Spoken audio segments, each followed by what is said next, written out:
What's good? What's good? Just got a one last little video link to post, and then we in here. We ready to go. Copy of the link. Add another link. Let him know that hey.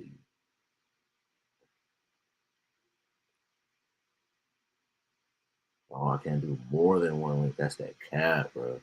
So we just gonna do another one.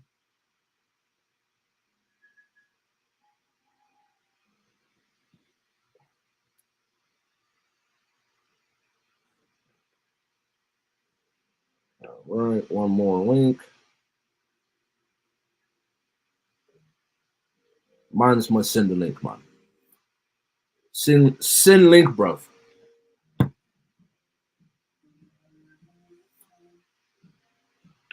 Alexa, pause. All right, all right. What the Smurf?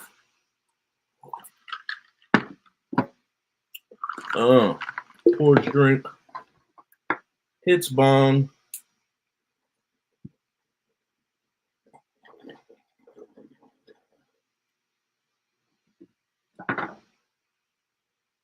Little baby rip. All right. I appreciate you all for popping in. You are now watching Juke Boys Sports Show, and I'm your host, Kyng Ralph. Hope you all are having a good day. Today's been a good one. My old lady gone ahead, hooked your boy up, retwisted me up so I wasn't out here looking crazy. But before we start off, send a little shout out to the sponsors. If you want to do a podcast like what you're watching, music, video, photo shoots, call the number on the bottom of the screen, 707 Fitboxer. Make sure you go and you follow, like, subscribe, share, comment, all that good stuff on all of our socials. You can find me everywhere at KYNGRALPH, at an underscore for Twitter. Make sure you go like the Facebook page, the He Say She Say channel. Go subscribe on YouTube at Juke Media, and follow us on Instagram at Juke Sports Show. And got to talk about the good, the bad, and the ugliest of ugly. NBA All-Star Weekend passed, and I feel like every year we got some stuff that we gonna have some good old debates about what good if they're doing us right or not. I feel like every year is gonna be one of them things. So let's get into it. So start off the Panini Rising Stars game. I feel like they did a good job. I like the format. You take a pool, first year players, second year players, and some G League joints. Throw them in a tournament, a small little tournament, and let them go at it. And so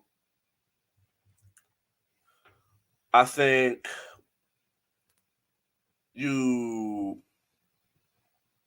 sorry, I just got a random text message. But I feel like they did a good job. I like the format. I like the way that they did the having a G League team. Not gonna lie, you can go back, watch my clips. I did not see them winning a game. I thought that they would get blown off the floor. I didn't think they would have the talent level.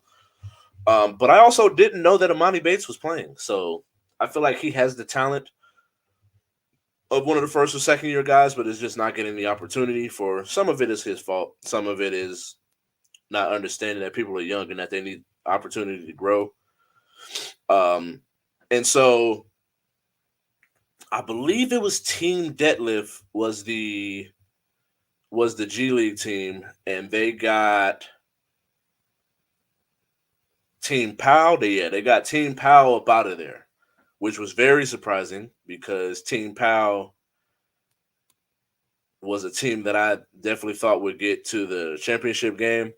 I knew that first game was going to be a good one, Team Jalen versus Team Tamika. I had Team Tamika winning it all. I did not foresee Team Jalen. I thought Team Jalen would actually do really well. I just didn't think that Benedict Mathurin would end up being the guy that would take over. I definitely thought Chet would be the one that would take them far. I thought that he would be the main catalyst, the superstar on the team, and I think that he's the best player, um, NBA wise, on that team. But I feel like Benedict came out, played hard. I think he was motivated playing in front of the home crowd team. Crowd, the home crowd, and so I think I'm proud of them. I'm kind of curious to see now. I was sitting there looking at the Pacers, and we'll talk about another event that the Pacers ended up winning. But I was looking at their lineup going forward, and we'll talk about it later on in the pod as well.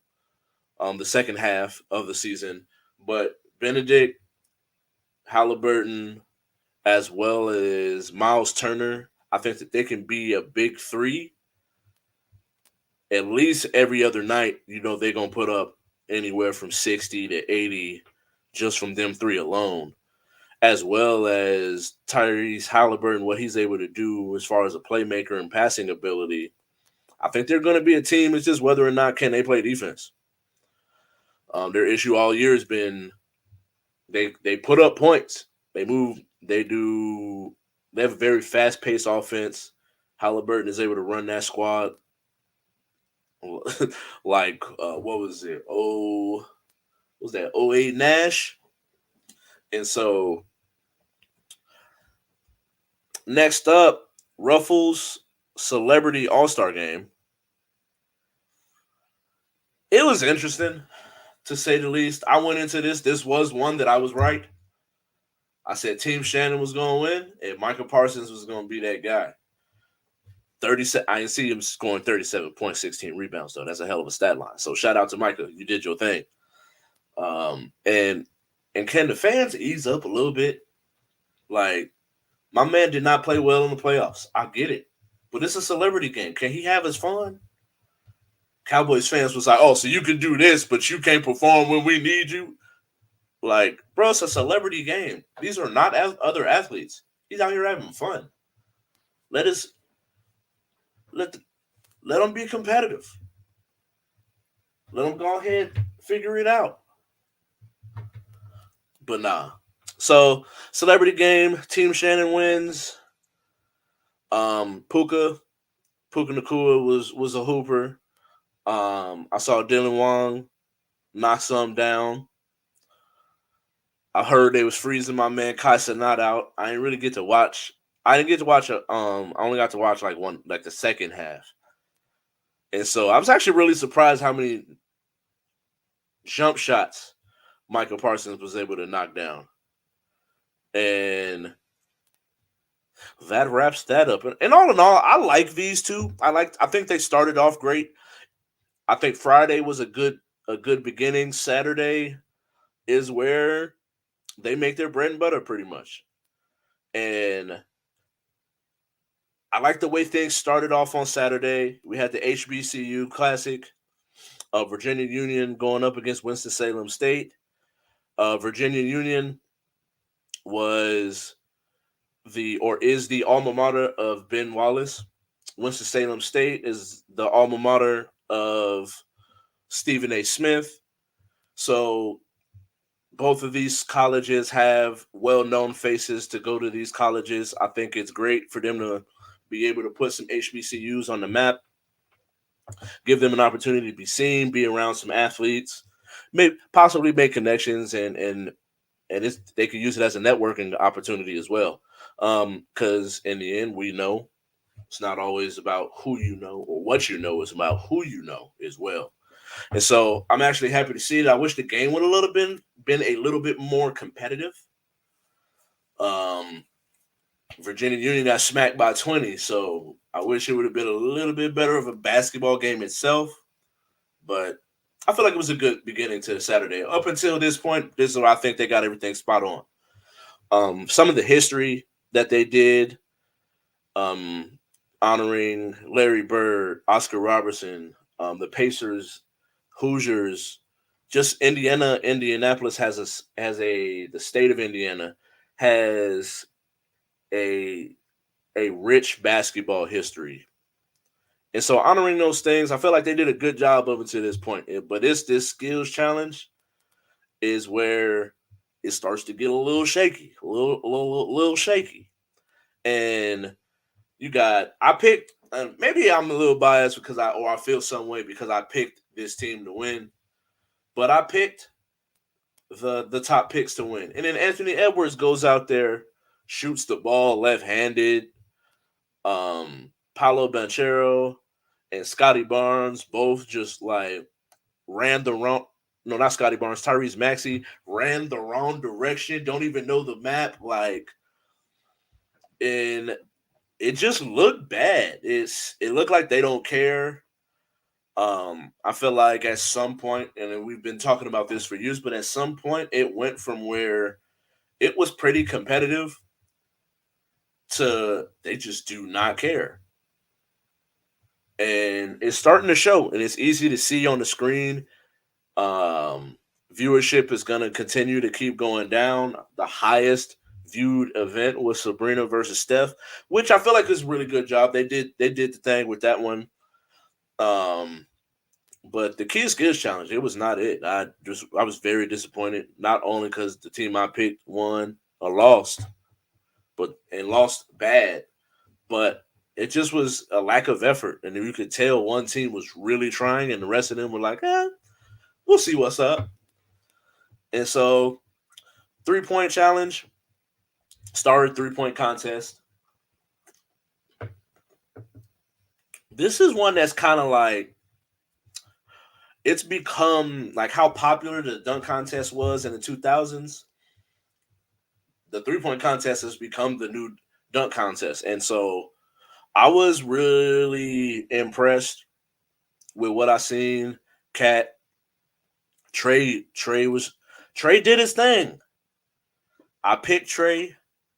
He came up short in the with Dame, but I also said that Dame is a champion, and most of the time I do go with the champ until the champ is knocked off, especially if I still feel like they can still do it at a high level.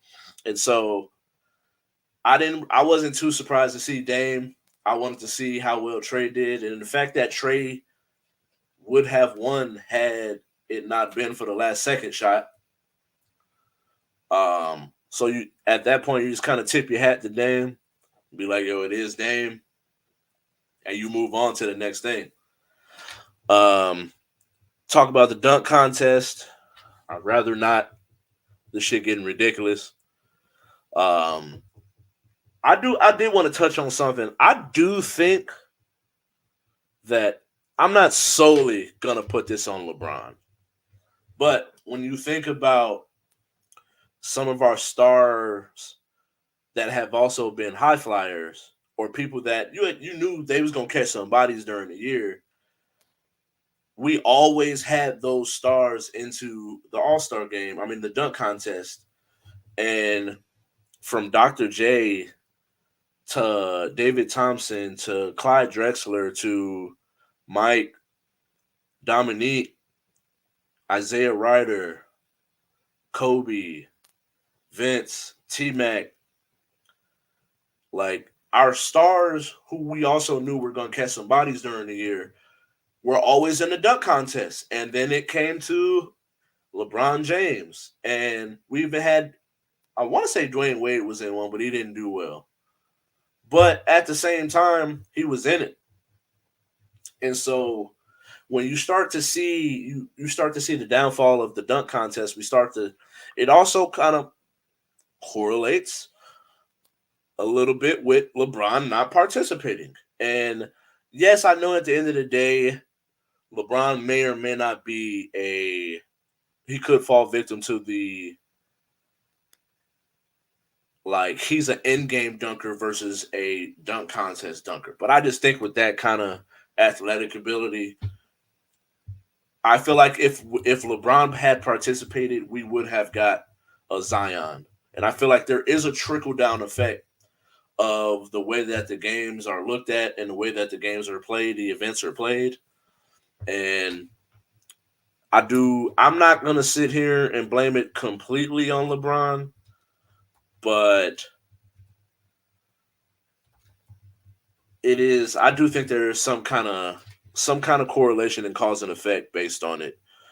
It sucks that it has to be LeBron because I hate to have to say anything negative about the guy because then people gonna be like, "Oh, you're a hater." It's like I watch enough basketball. He's just not my goat. That's all it is. He's still top three. I feel like when we strive to be in life, I say like sometimes it's like, oh, to be the GOAT is so unrealistic, but to be one of the greatest to ever do it, I feel like that's a great goal to achieve in life. And I feel like he achieved it. But all in all, it is partially where we are today. I feel like if LeBron had participated, more of our stars would see because who doesn't want to see a Zion and John Morant, Anthony Edwards all participate in a dunk contest? But I feel like once our main star stopped participating, it kind of trickled down to the point where some of the other young stars is like, I'm cool. And then the way it's looked at, people start making jokes. Jalen Brown took a plunge. It, I just feel like he could have done so much more. Like you jumped over Kai Cenat, who was sitting in a chair with the Michael Jackson glove on. Like, come on now. Like, who did you consult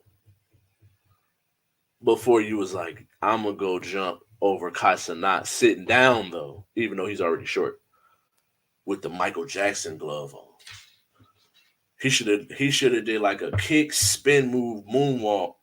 That would have been cold. Maybe he would have got a 10. But no. Um this was definitely the lowest of low lights for the whole All-Star weekend. My favorite part of the night of the weekend was Steph versus Sabrina. Um, so to start off, Sabrina did shoot from the men's 3 point line, but she shot with a WNBA ball. She was the one that called out Steph after she got the record, and Steph accepted. And so I think this was great. I think this is a great opportunity to kind of come blend and merge between leagues and help each other out. Because I feel like most people when they watch women's basketball, it's like they have this unrealistic idea that like skill is skill. Now, athleticism is part of it, but it's not everything. Like if athleticism was everything, Luca wouldn't be the star that he is and how and be so effective. Larry Bird, Dirk, Kevin McHale. Over the years, there's been so many people who are not really the most athletic, but they know how to get to their spots and do what they do. And so, if you've ever played basketball with a high level IQ female basketball player or high talent level, they can hoop. I don't care who's out there in front of them. And so, I've seen Sabrina knock down some shots playing against the Aces, and it's like she can shoot. And the fact that she got that record where she only missed 2 shots in a whole 3 point contest is crazy. And so going up against Steph, I wanted to see her win, but like I said, all in all, Steph is the GOAT. And so I feel like she held her own. She did her thing. She represented the women well, showed that women can shoot just as good. If she had been in the shooting contest with the score that she put up, she probably would have won. Or at least put herself in it because I think she finished above what Dame got. Or she might have tied with Dame for what he won with. And so, but Steph is the GOAT. So I would like to see them keep this. I know it was one of those things where Sabrina won the she beat Steph's record and then called him out. So he replied. I would like to see them do something like this going forward where the woman that last won the WNBA 3 point contest does a 3 point contest with this year's winner or excuse me, this year's winner or last year's winner. Like we do Dame against who wins this year, this WNBA season coming up. Put them up against each other, and then do a shootout after the 3-point contest. And I think that would be great for the league, both leagues, and then and going forward, what we got next? Oh, we got to talk about this terrible basketball game. Um,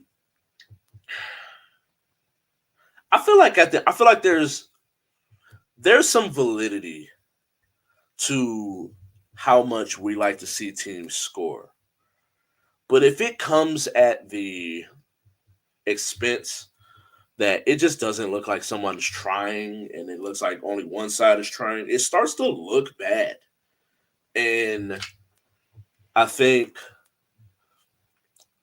it just looked like it's wild when you look at clips and you see people trying harder than they do at a Rico Hines pickup game at UCLA.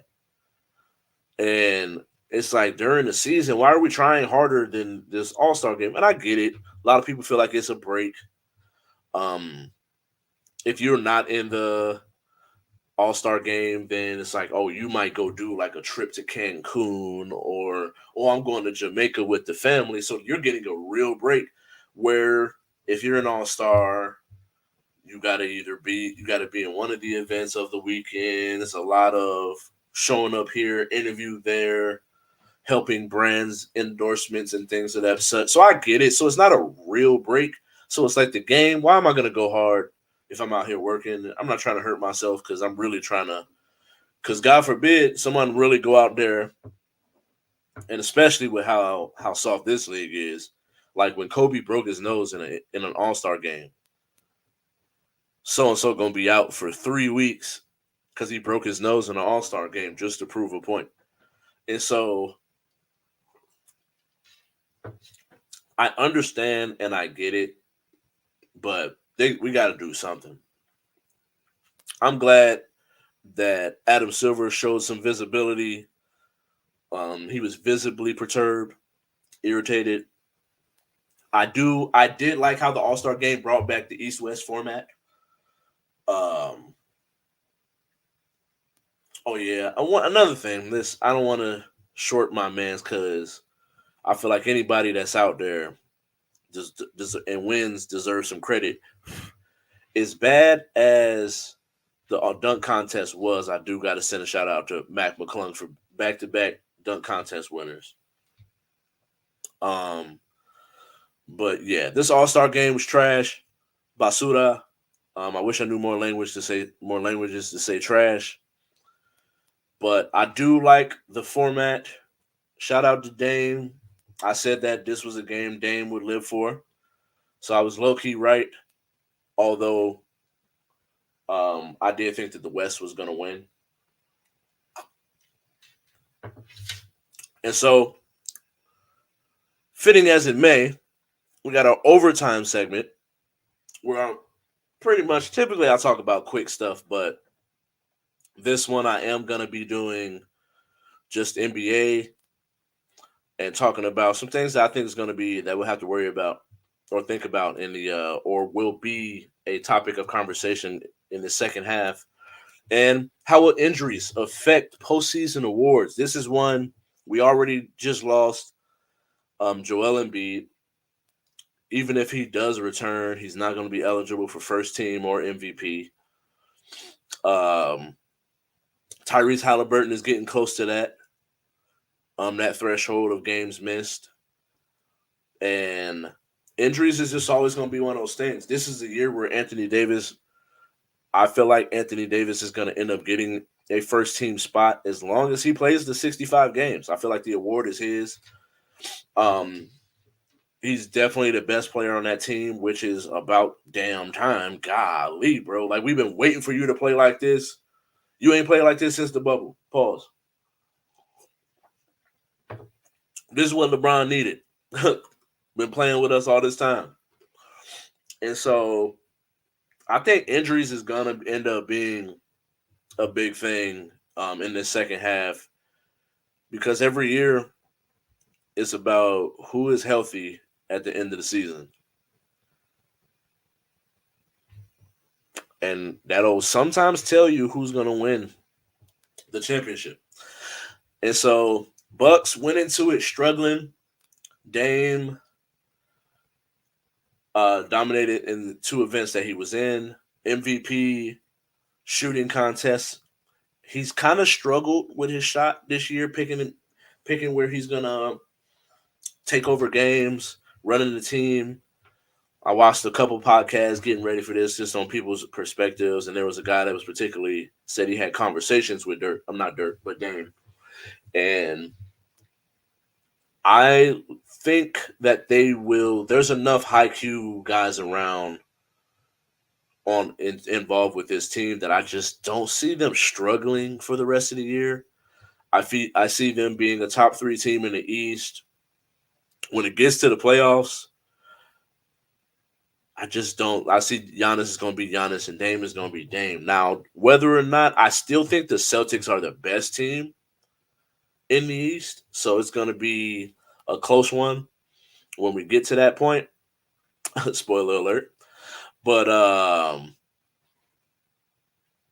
I'm just like, I don't think that they'll struggle like that. I think the ball does need to be in Dame's hands a little bit more. Maybe use a pick and roll with him and Giannis as the roller.